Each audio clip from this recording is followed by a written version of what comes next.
I'm extremely honored to be here, and I'm not quite sure how it happened, but I'm very happy that it did. Are there any questions, by the way?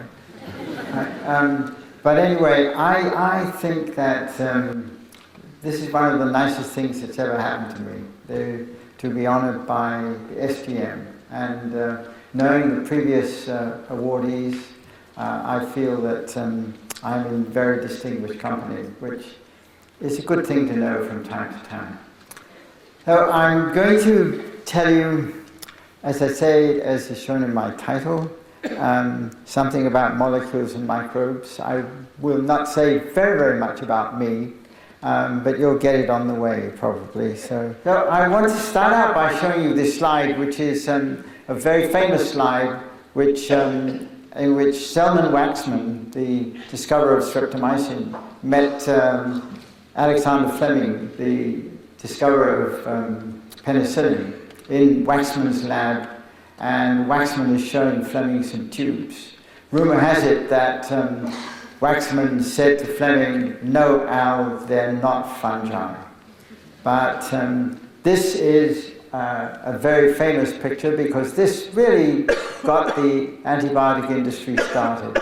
And this is what I want to talk to you about, is a little bit first about the antibiotic industry, how it's grown, where it's gone, where it's going wrong, and some other things which were perhaps more recent work which will impact on this. So this is a historical slide in the sense that it's talking about history. It's not a very old slide, but it's showing you the origins and evolution of antibiotics and antibiotic resistance. In fact, this is a coevolution.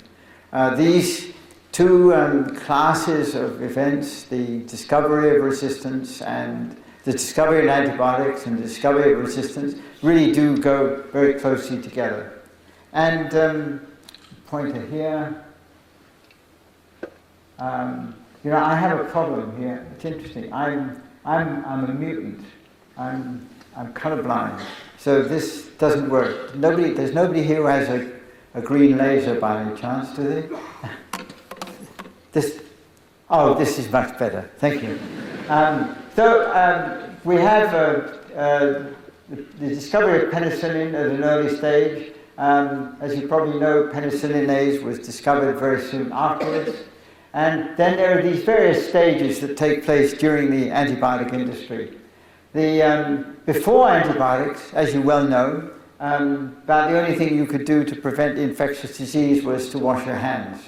And the interesting thing is that now, 60 or 70 years later, it's still the only way that you can stop yourself getting infectious disease. So don't forget Semmelweis. During the first 20 years of the antibiotic industry, it was an incredible period. Everything that was discovered turned to gold. Almost every compound that was isolated mostly from actinomycetes, but also, and this is forgotten a lot, from bacillus in many cases, these compounds were very rapidly introduced and used in treatment. And then there are other stages during after the golden years when the antibiotic industry became sophisticated in various ways, in the sense that they began to consider pharmacology at one stage. They began to look at biochemical aspects of antibiotics at another stage, to look at targets. And then, of course, there was the disastrous period in 1990 when antibiotics were sought by genomic methods, by sequencing, and that was a complete and utter failure. Only one compound was found, and that was already known. And still now, we are in a period of disenchantment about the antibiotic industry and the whole role of the pharmaceutical industry in antibiotics. Now, there's one very key event in this whole process which tends to be forgotten, and that is in about 1965, the US formed the Food and Drug Administration Office of New Drugs. This was formed as a result of problems with certain drugs, and more particularly with pregnant women. And they formed this Office of New Drugs, which introduced regulations about toxicity. Before that time, antibiotics could be put on the market within a matter of months. And I can't remember which one it was, there was one compound that was put onto the market about 4 months after it was first isolated. That is obviously no longer possible, and that was certainly stopped by the Office of New Drugs. And Frances Kelsey, who was the person who was responsible for that office, has a lot. We owe her great thanks because of what she did for the drug discovery process. But it slowed it down, obviously. Another thing that is interesting is that in about the 1950s, the annual production of antibiotics was 50 kilos. In 2000, the annual production is 10 to the 6th kilos. So the production of compounds has gone up enormously, and we're in a situation where things have just gone on and on. And one of the problems is that resistance, which really began almost as soon as antibiotics were discovered, has increased all the time. And during this time, with the lean years of antibiotic resistance development. The discovery of antibiotic resistance plasmids in 1965 complicated the issue because genetic transfer of antibiotic resistance was something that was never suspected. It was discovered in Japan, it was not believed in the United States, and it wasn't until somebody in the United States actually found a resistance plasmid that it was actually believed. So we have this complex and internationally intermingled pharmaceutical companies, drug companies, to the present stage where we have no new drugs. In the development of resistance, and this is clearly something that is very important, and it's clearly a very important task to try to control antibiotic resistance. But you can see from this slide that we're doing a very, very poor job of doing this. This is a graph of the evolution of the beta-lactamase enzymes, which give resistance to penicillins and related drugs, cephalosporins. And the MRSA was discovered down here in 1967. The first beta-lactamase was discovered shortly after that, and now we're up to about 1,000 different beta-lactamases. Different enzymes. Every one of these enzymes has evolved from the use of another compound or another set of compounds. So it's been a constant effect of evolution to a toxic drug which has led to the beta-lactamases. And we don't win. And MDM1, which I'm sure you know about, is right at the top. But there's already MDM2 and 3 and I believe 4. So it'll keep on going until we find another way of doing things.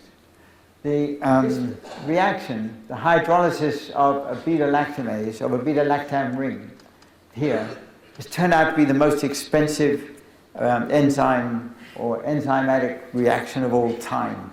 It's been something which the pharmaceutical companies have been working on, and they've done some wonderful things. They may have modified a substituent on this ring so that it could become partially, the hydrolysis could be prevented, but the resistant organisms still come along. So it's not something that can be taken off very easily, and I think this is a most unfortunate thing.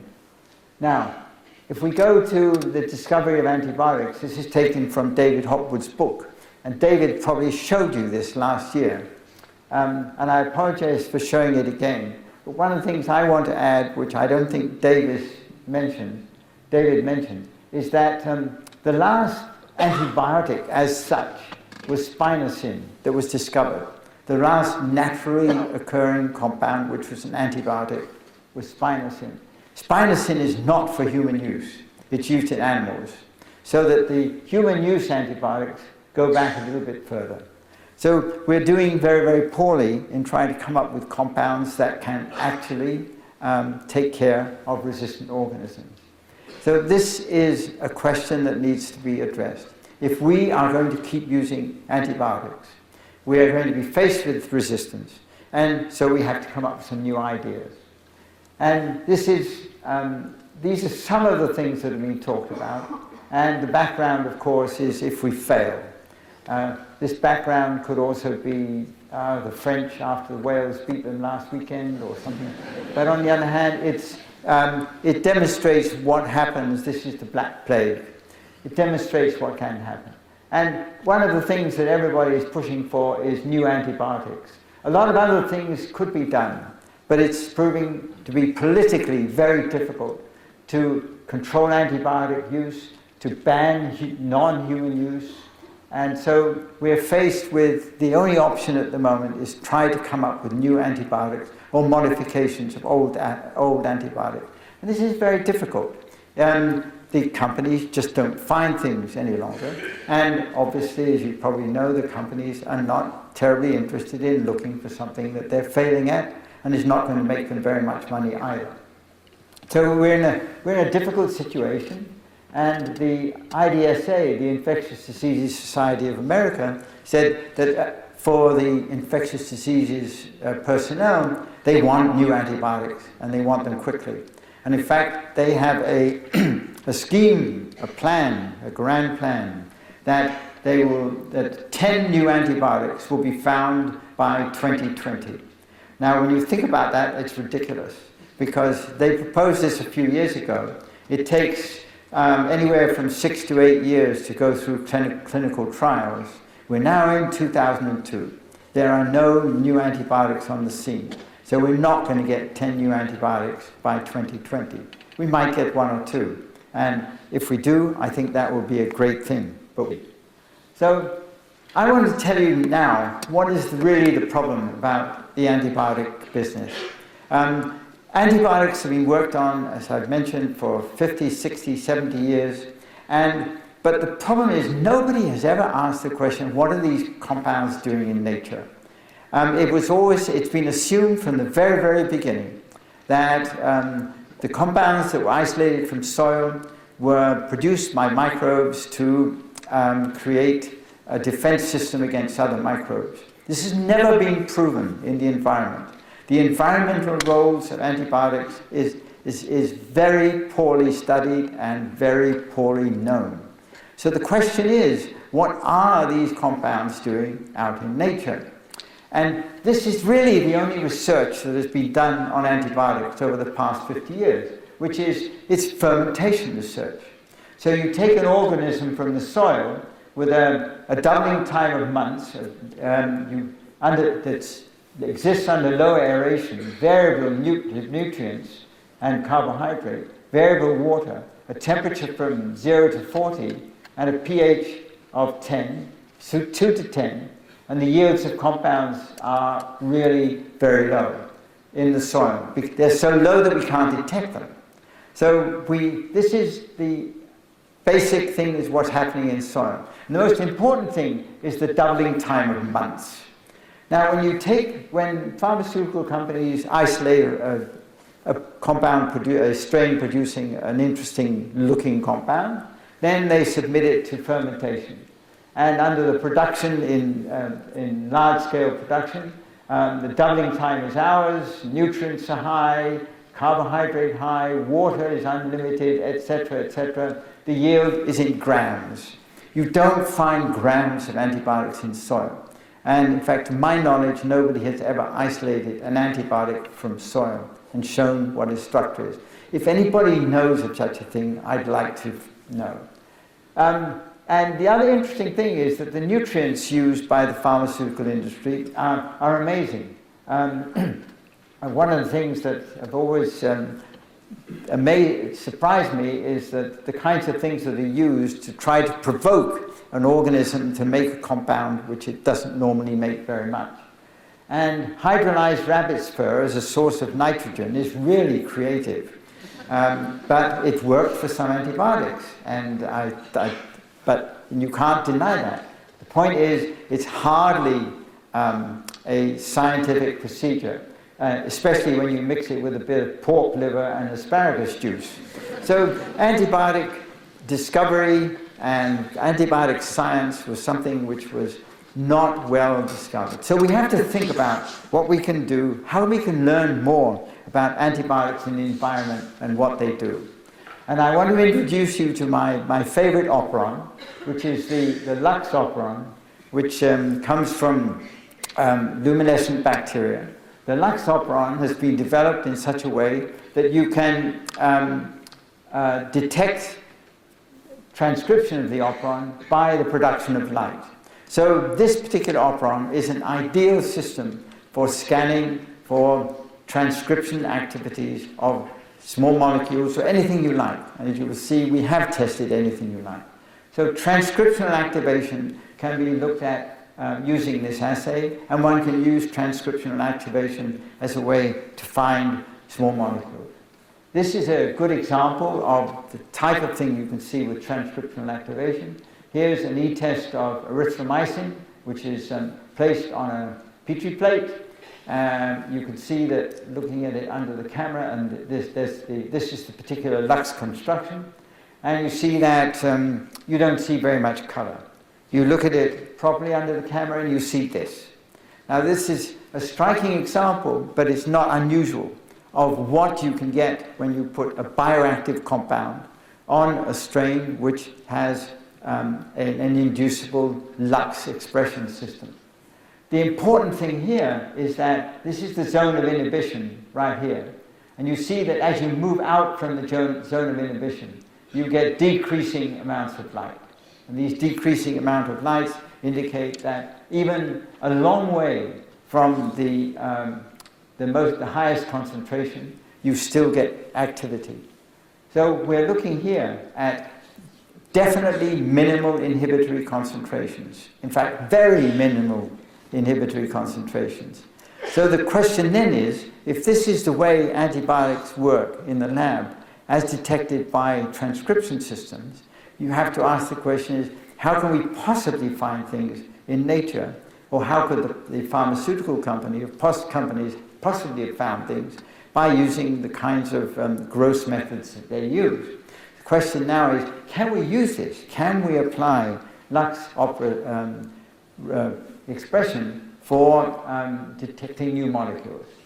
And together with Mike Surrett a few years ago, we made a random library of promoter Lux reporters in Salmonella.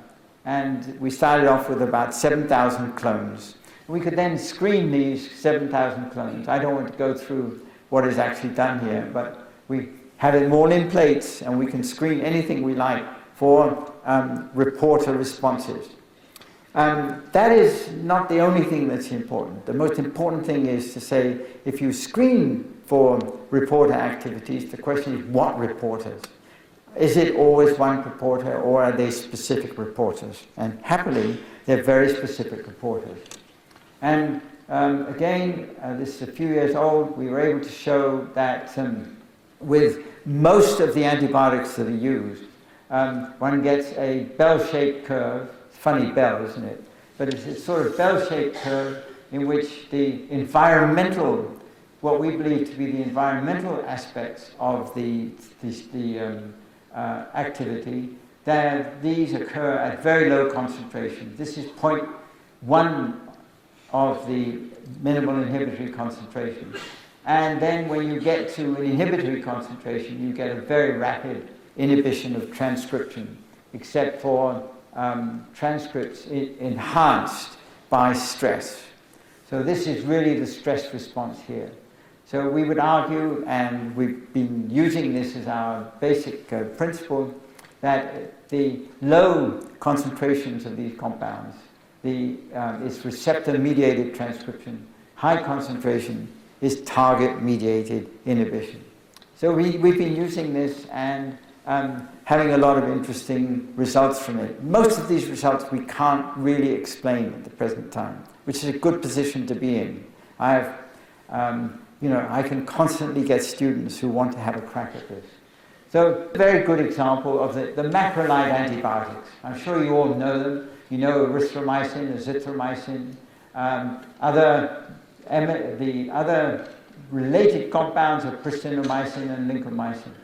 Now, these all act at the same place, virtually at the same place on the ribosome, but not identical. And this is one of the interesting things about this, because here's erythromycin, azithromycin is a relative of this, and here we plotted the responses of the Lux reporter assays for all of these antibiotics here against erythromycin. So anything that is similar to erythromycin falls on this line. And the only thing that really falls on this line is azithromycin, which is closely related to erythromycin.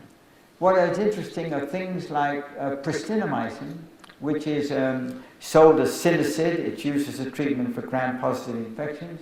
And Synacid is spread all over the place, but it's certainly not overlapping with what the effect is on erythromycin. And in this particular case, we've got tylosin. Tylosin is closely related to erythromycin, but it is not showing quite the same effect. It's more or less on the same line. Lincomycin, you will see, is falling in a different area of the box as well. So one can use this to say, well, we've got all these compounds that are acting at virtually the same place on the ribosome. They are inhibiting protein synthesis by essentially the same overall mechanism, but clearly by different types of mechanisms. And this is shown here. The kinds of things one can do. Here you have the 50S subunit of the ribosome. One has this group of compounds, macrolides, streptogramins, and lincosamides, which all act at the peptide synthetase center, but they act differently. We've looked at other compounds and find that they also can be easily distinguished. So if you can use the reporters, and you know that the compound have a target like ribosome, then you can begin to ask questions about finding compounds which have different modes of action. And here's the 30S subunit, where again there's a clustering of the target sites, but these target sites are not identical. The target sites can be distinguished by using Lux reporters. There are some interesting paradoxes. This is one of the major paradoxes for us, and we're still studying it, and that's RNA polymerase inhibitors. Rifampicin and microcin, several microcins, are very specific inhibitors of RNA polymerase. They work, as far as one can tell, only on RNA polymerase, and they do a very good job, and they're successful drugs. The interesting thing is that rifampicin, at high concentrations, it stops transcription. It really does block transcription. Rifampicin at subinhibitory concentrations will do something different. It will cause signaling. It will affect transcription. And so we're seeing these two different effects. So it's the dose response curve that I showed you before, the bell-shaped curve. This is one side of the bell-shaped curve. This is the other one. And this is a paradox for us, especially because with rifampicin, it appears as if the region of the target in terms of activating transcription appears to be just upstream of the genes that are being activated in the Lux operon. We don't really know very much about it so far.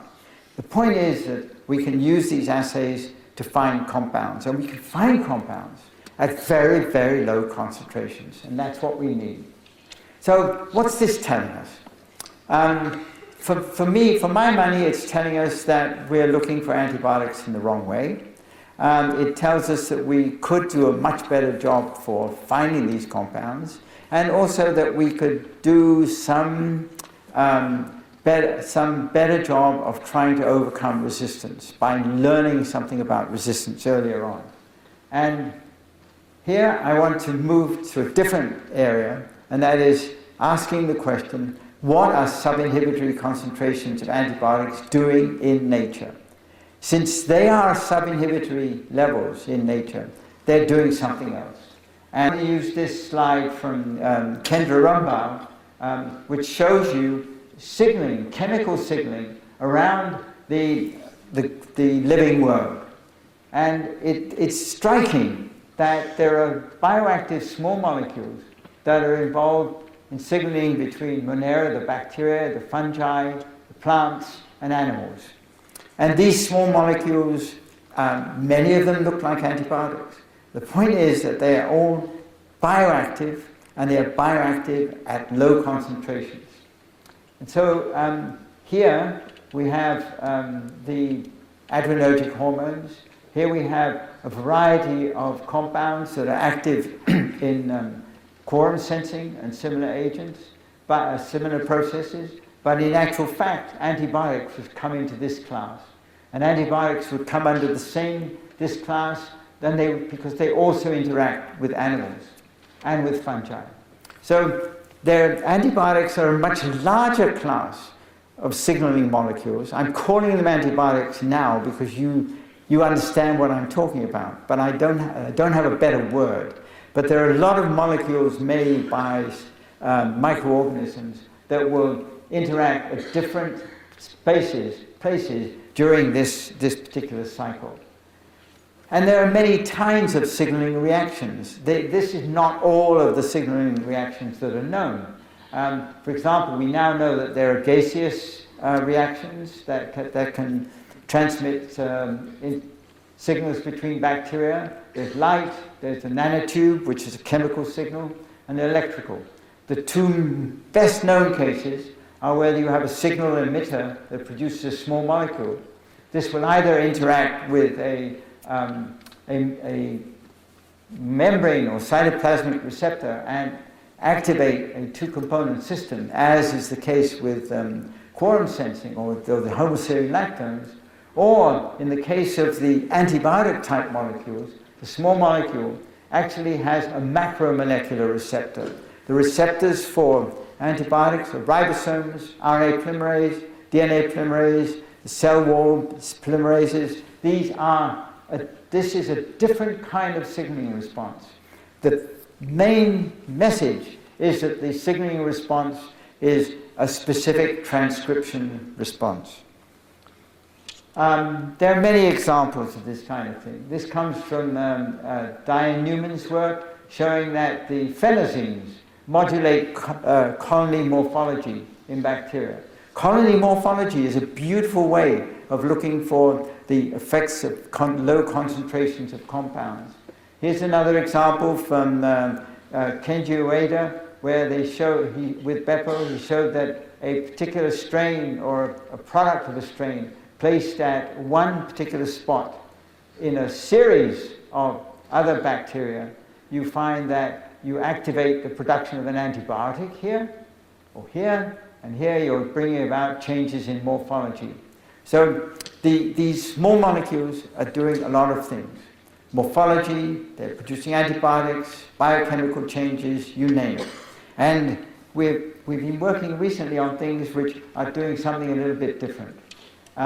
We were tempted by, talking with Mike Thread a few years ago, before he came out with this slide, showing that the interactions of environmental signals can be cross-interactions. So we can't always think of these things as these small molecules as doing one thing and not another. And they can be given different responses by the presence of other small molecules. And so the chemical signaling is also crosstalk, and we must not eliminate that. So this is the kind of model that Mike came up with, and we can see crosstalk. Now this is what I mean by looking at crosstalk. Here we're looking at plant hormones in bacteria, asking the question using Lux reporters in Salmonella or E. coli, and asking the question, do plant hormones activate bacterial responses? And the answer is very, very clearly yes. Here we have abscisic acid responding to a variety of different reporters. Also methyljasminate, both signaling or hormonal type molecules in plants. This is inter-kingdom signaling, exactly the kind of thing that I showed you earlier, but this is between bacteria and plants. And we've gone on to study this in other ways, and we, as you probably know, Mark Light and Primrose Freestone came out with this great idea a few years ago that there was microbial endocrinology. And microbial endocrinology involves interactions of bacteria with adrenergic hormones. And we first began to ask the question, what about the effects of antibiotics plus adrenergic hormones on bacteria? And we see that the adrenergic hormones, in this case, these are the plant hormones. The plant hormones definitely stimulate activities of the transcription response in bacteria. So this is an antibiotic hormone interaction. Here's a case where we've been looking at the effects of plant hormones or bacterial hormones on morphology and swarming morphology in bacteria. So here we have a group of spots of bacillus strains on a plate, and this one has indole acetic acid in the middle. And I hope you can see that in this particular case, this particular bacillus strain has swarmed out a short distance. That same strain with indole acetic acid in the middle is swarmed out like this. So the effect of hormones on bacteria must not be discounted. And the effect of hormones on animals must not be discounted, but they're interacting.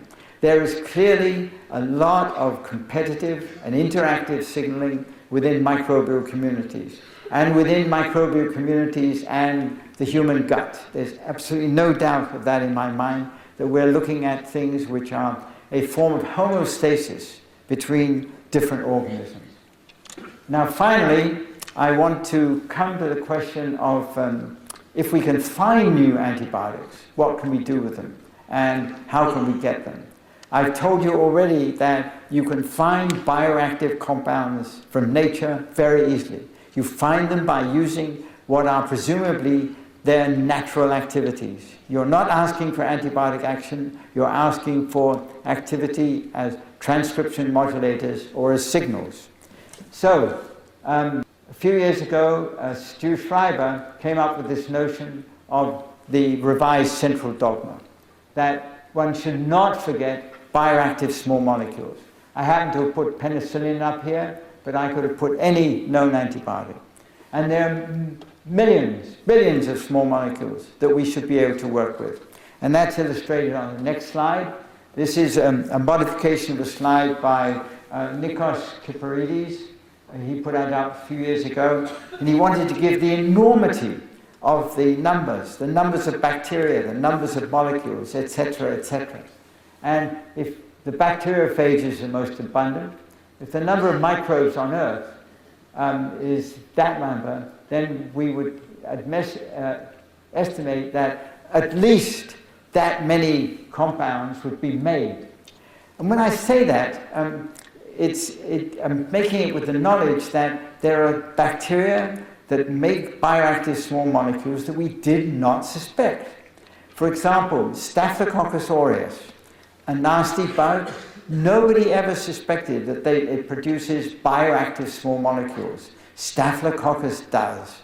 And many other small strains do produce bioactive small molecules. What are their activities? I don't know. But they certainly do activate transcription. So we have number of humans, it's pitiful. Number of stars in the universe, much smaller. The US national debt is trivial. So we have things that show us that the numbers of small molecules in the biosphere are enormous and critical. And they're very, very important. Now, how do we get at these small molecules? You can't always just grow the strain and get the product. You have to now use modern genomic approaches. You have to go into genome mining. And this is just a very simple outline of what one can do in terms of trying to isolate a small molecule from an environment. You have to start with a genome or metagenome sequence. once you've got the sequence, you can scan for potential biosynthetic clusters.